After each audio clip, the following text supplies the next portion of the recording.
You can sign up for the SAVE plan at studentaid.gov/save. studentaid.gov/save. This is Joe Biden, the President of the United States. In August 2022, just 2.5 months before the midterm elections, Biden and the Secretary of Education, Miguel Cardona, announced their student debt relief plan. Using the authority Congress granted the Department of Education, we will forgive $10,000 in outstanding federal student loans. In addition, students who come from low-income families, which allowed them to qualify to receive a Pell Grant, will have their debt reduced $20,000. However, several states sued the Biden administration, arguing that the Department of Education did not have the authority to forgive hundreds of billions of dollars in student debt. They moaned and groaned about it, and they challenged it in court, which they're going to lose. But that statement didn't age well, because in June 2023, the Supreme Court ruled that Biden's debt forgiveness scam was in fact unconstitutional. Womp womp. And the day of the ruling, Joe Biden was pissed and immediately blamed it on those evil Republicans. This program was all set to begin. The website had been set up, the applications had been simplified so that it took less than 5 minutes to complete. Notice had been sent out to people about the relief they were eligible for. 16 million people. 16 million people had already been approved. The money was literally about to go out the door. The money was about to go out the door. What money? If you had $10,000 in loans, you wouldn't get a check for $10,000. It's simply loans being forgiven, which means, added to the national debt for the rest of America to pay. And then Republican elected officials and special interests stepped in. They said, no. Literally snatching from the hands of millions of Americans thousands of dollars in student debt relief that was about to change their lives. The fact is that Joe Biden and the Democrats gave false hope to borrowers. But the way he's presenting it, it's that Republicans stopped the loan forgiveness because they hate the middle class. These Republican officials just couldn't bear the thought of providing relief for working class, middle class Americans. Republican state officials sued my administration, attempting to block relief, including millions of their own constituents. Oh, I see. Republican elected officials sued the Biden administration not because what Biden was doing was illegal, but because Republicans are mean and don't like people to have nice things. Got it. And Biden thinks that he can use this as a political issue, because months later, Biden was still using it to demonize Republicans. As you might remember, last year I announced a major proposal for student debt relief. It wasn't a proposal. He just did it without congressional approval. We're on the verge of providing more than 40 million Americans with real relief from their student debt. The money was literally about to go out the door, but Republican elected officials and special interests stepped up and sued us. This is almost word for word what he said back in June after the Supreme Court decision. Snatching from the hands of millions of Americans thousands of dollars in student debt relief that was about to change their lives. President copy-paste, ladies and gentlemen. Now, Biden's debt relief scam was designed to buy votes for Democrats during the midterms, obviously. But the reasons that the administration gave for forgiving hundreds of billions of dollars in loans were completely ridiculous. All this means people can finally crawl out from under that mountain of debt, to get on top of their rent and their utilities, to finally think about buying a home or starting a family or starting a business. So that you think about the student loan program, it'll give Americans who can buy a car, can start a family, can buy a home, and really put back into the economy because they have a little bit of extra more cash. It's an incredible burden to carry. So now they're going to be able to buy a home, start a business, just get a little bit of breathing room. Relieving student loan debt burden is going to help people start small businesses. It's going to make it easier for certain folks to actually save for that down payment and buy a home. Buy a home, start a business, and so much more when that debt's relieved. Many will be saved from delinquency or default. Others will be able to buy a home, a car, or just start a family. And I'm not going to apologize for 1 second for helping working and middle-class families recover and reduce their student debt so we can be in a position to buy a home, start a business, and so much more. However, that doesn't make a lot of sense, because the average student loan payment is pretty reasonable. Experian estimates that it's about $203 per month that the average borrower is going to have to pay up here. So let me get this straight. According to the Biden administration, if these borrowers who were struggling to make their student loan payments had their debt erased, they would take the money that they supposedly didn't have in the first place and put it towards a 20% down payment on a home. And on top of that, they would have no problem whatsoever making their monthly mortgage payments. Right.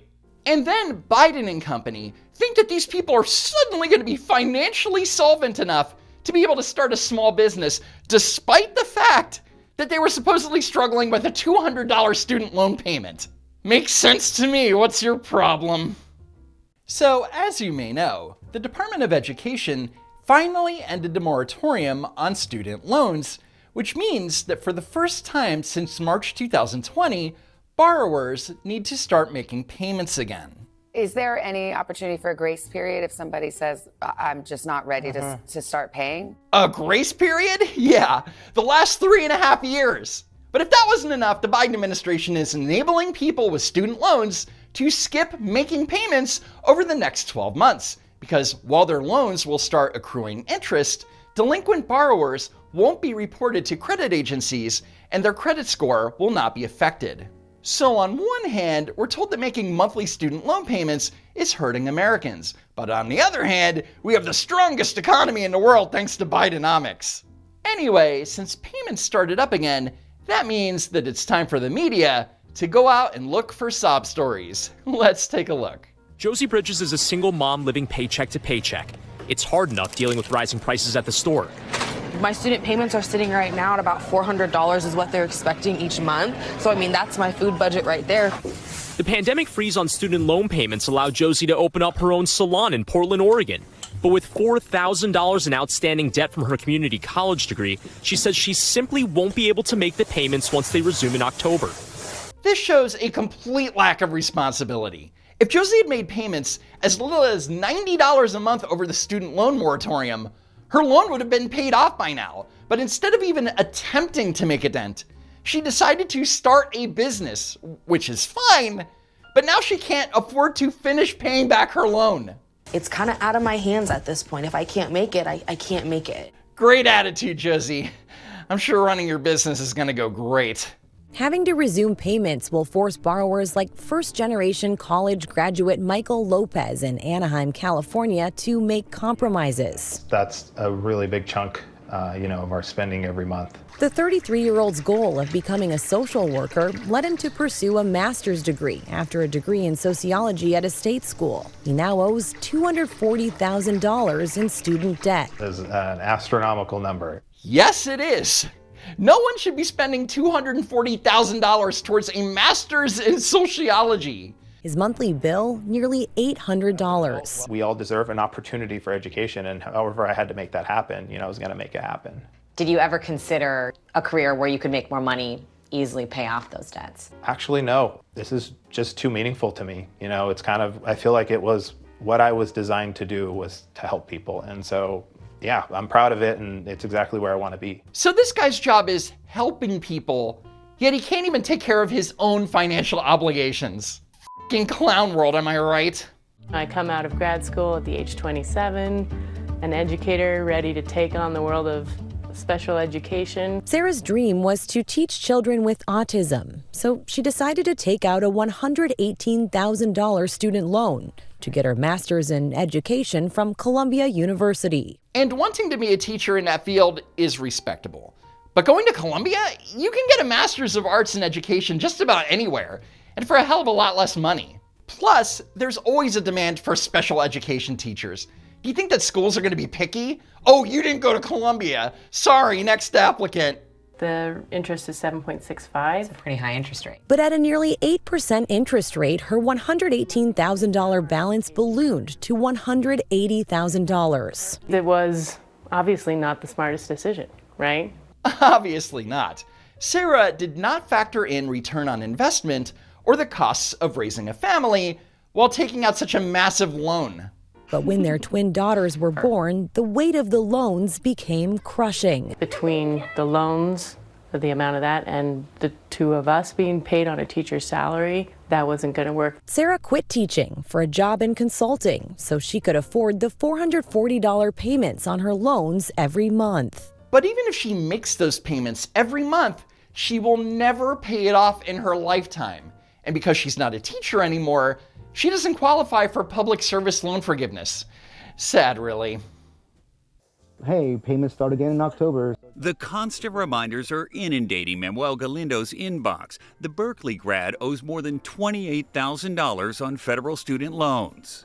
Now, the 31-year-old has his dream job at a nonprofit that fights for borrowers. He makes about $80,000 a year, but much of that goes to support other family members. Restarting loan payments will mean painful cuts. Okay, hang on. Manuel seems to be making good money. And when you're making $80,000 a year, $28,000 is not an obscene amount of debt. But the problem is that he's apparently supporting the rest of his family, and that needs to stop. Until his student debt is settled, Galindo can achieve his ultimate goal, buying a home for his parents. Just the thought of being able to give my parents that key, we've never had that. His main concern is not buying a home for himself, guys. It's buying a home for his parents. And why is that his responsibility exactly? Manuel needs to focus on getting his own life in order, because no one should be struggling while making $80,000 a year. $200-300 is the difference between me being able to purchase medical coverage or me being able to pay for my family's food. Or being able to rent this house. What's going to change when you have to start paying this loan back? I'm giving up the house. So what are you going to do? Couch surf? I don't know who needs to hear it, but Manuel's family needs to start fending for themselves for a while. When I graduated from medical school, my total education debt was somewhere around $225,000 to $250,000. So 9 of the last 10 years, I've been making payments, but the debt has now ballooned to $355,000. Let's do a basic analysis. A $250,000 loan with a loan term of 20 years at 7.125% would mean a payment of $1,957 a month. By the end of year 9, his balance should have been at $167,622. But as you can see, he's on the SAVE plan, which allows him to pay based on his income. So he's only paying 67% of what he should be paying, because paying $1,317 a month isn't even covering the interest at this point, which means that CNN isn't telling you the whole story. I know you're shocked. And under the SAVE plan, any interest that his payment doesn't cover is forgiven. Isn't that nice? Which means that thanks to Joe Biden, you, the American taxpayer, are helping to pay off a doctor's student loans. A doctor! The numbers are so unreal and astronomical that I can't even fathom making a payment. My student loans were originally $34,000, and this year they have grown to over $500,000. I mean, what am I going to do? They want $5,600 and something a month. I can't make that. That's basically that's what I make. Now, Angela graduated with a PhD in microbiology in 1991. So how did her debt grow 1,453% over 32 years? Well, I gave the numbers to an analyst who has a theory. Angela has never made a single student loan payment, ever. So let's assume that her missed payment fees equal 6% of her monthly payment. That would equal around $10,000. Then factoring in the 3.5-year payment pause where interest didn't accrue, that could explain how her balance is now a whopping $528,000 big ones. Now again, for legal purposes, I don't have information beyond what CNN provided. What I stated is just a theory, albeit a very plausible one. Now, it would have been nice if CNN bothered to tell us why her debt skyrocketed, which, would be helpful in a cautionary tale sort of way. But CNN isn't in this for facts or actual reporting, they're in it for the drama. There's no way I'll ever be able to make payments in my life, the kind of payments they want. So really, my only hope is that I have to die before all my student loans are due, because there's no way I can pay them and survive. Well, on that sad and sorry note, that's it for now, I guess. Follow me on X at Don't Walk Run, and while you're at it, subscribe to the channel. As always, thanks for tuning in, and I hope to see you next time. If there is a next time.